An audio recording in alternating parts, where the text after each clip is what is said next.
कि तुम्हें अब बालक हो डर नहीं लगता मृत्यु से।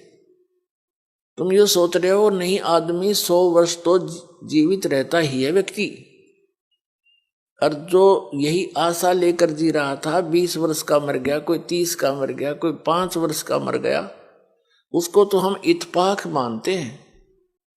तो वो इत्तेफाक क्या आप पर लागू नहीं हो सकता? वहां बुद्धि काम करती नहीं, क्योंकि हम अबोध बालक हैं। तो उसके लिए इस ज्ञान की आवश्यकता पड़ती है।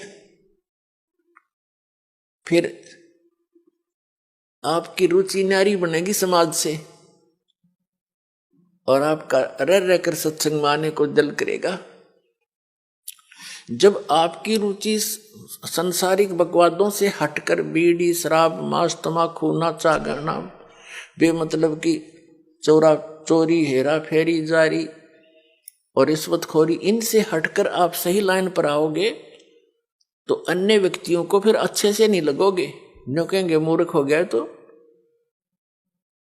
जब कोई विभाग में कार्य कर रहा व्यक्ति है और वो अपनी बुराई छोड़ देता है, रिश्वत लेना भी त्याग देता है, तो अन्य उसके साथी जो पहले जिस रंग में वो रंगा हुआ था उसी में वो तभी है, वो मजाक बनाते हैं, बुद्धि भ्रष्ट होगी इसकी, ये रिश्वत भी ना लेता, शराब भी छोड़ दी, बीड़ी भी ना पीता, तीसरे दिन सत्संग में जा है, मूर्ख है। तो परमात्मा कहते हैं जो भगवान के ज्ञान से अपरिचित हैं उनको तो हम मूर्ख दिखे, और हम न वह कति मूर्ख दिखे। वो किस आशा को लेकर जी रहे हैं?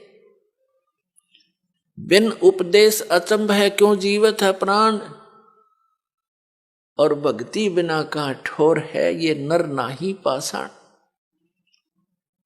भक्तों की दृष्टिकोण तो ये बन जाता है कि बिन उपदेश अचंभ है, जो जिन्होंने नाम नहीं ले रखा, ज्ञान नहीं सुन रखा, अचंभ है, आश्चर्य है वो क्यों जीवित हैं, किस लिए जी रहे हैं, वो क्या आशा लिए बैठे हैं।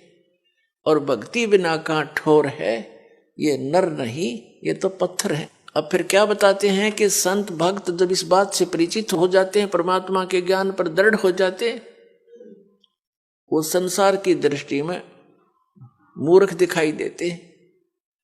उनके विषय में परमेश्वर क्या बताते हैं? अकल अलूणे दीखते ये सर्व अकल के मूल, सदा रटे हरि नाम को ये झूल अनहद झूल। संसार को जो ये अकल अलूणे दिखते हैं, अकल अलूणे माने बिना अकल के आदमी, और ये तो सर्व अकल के मूल, ये सभी बुद्धि के, अकल के, ज्ञान की जड़ है इनके पास, इन्हें सब कुछ जान लिया। और लोग इसने अकल अलूणे के हैं, बिना अकल के सत्संग में जाते हैं, पैसा बर्बाद करते हैं, काम छोड़ देते हैं, हर दो सारा दिन वही घर पे रहते हैं, सारा कुछ सारा जीवन उसी पर लगा देते हैं। एक झटका लगते ही 50,000 की हानि हो जाती है, कोई भैंस मर जाती है, फसल नष्ट हो जाती है, कोई बच्चा बीमार हो जाता है, वो गया सारा कमाया। और हम परमात्मा की शरण में आएंगे, ये घटनाएं बचेंगी हमारी, तो हमें तो लाभ हो यार, परमात्मा मिलेगा वो अलग से लाभ हमारे को। तो कहने का भाव ये है कि वो वहां पर रहते हैं और तो भी हानि हो जाती है, और परमात्मा की शरण में जो आते हैं, सच्चे दिल से चलते हैं, उनके वारे न्यारे होया करें। जब भक्ताएं कहानी होगी फिर भक्ति कौन करेगा? जरूरत नहीं फिर भक्ति की, आगे खड़ा पाओगा परमात्मा। बहुत से ऐसे प्रमाण हैं, लेकिन हम उनको थोड़ा सा अवॉइड ही कर लेते हैं कि ऐसा तो वैसे भी हो गया होगा, ऐसा हो गया होगा। एक भक्त बता रहा था जी, मैं उधर से तो सत्संग का समय आ गया और खेत में सिंचाई भी करनी अनिवार्य थी, तो मैंने सोचा चल देखी जागी, बच्चों को कहा अभी देख लियो, टाइम मिले तो तुम अपना काम संभाल लेना। मैं यहां आ गया, सत्संग में आ गया, और जिस दिन मैं सत्संग में आया उसी दिन नहर से पानी लगाना था, वह नहर बंद होगी। किसी कारण से कि तब ब्रीच होगी उसमें, जिस कारण से वह बंद होगी, कुछ भी कारण बना। तो चिंता तो सता रही थी कि पानी वार गया, उसका जमीन फसल खराब होगी। कोई बात नहीं, परमात्मा और देगा कि तक है, क्योंकि ज्ञान यहाँ आने से बहुत सांत्वना मिलती है इस आत्मा को जो सदा भटकती रहती है। सत्संग सुनकर 2-3 दिन वो गया, फिर वापस पता चला कि उस दिन नहर नहीं आई, पानी ही नहीं था। और 4 दिन के बाद फिर आ गई, और उसी के वार में आ गई, वो फिर पड़ गया 4 दिन के बाद।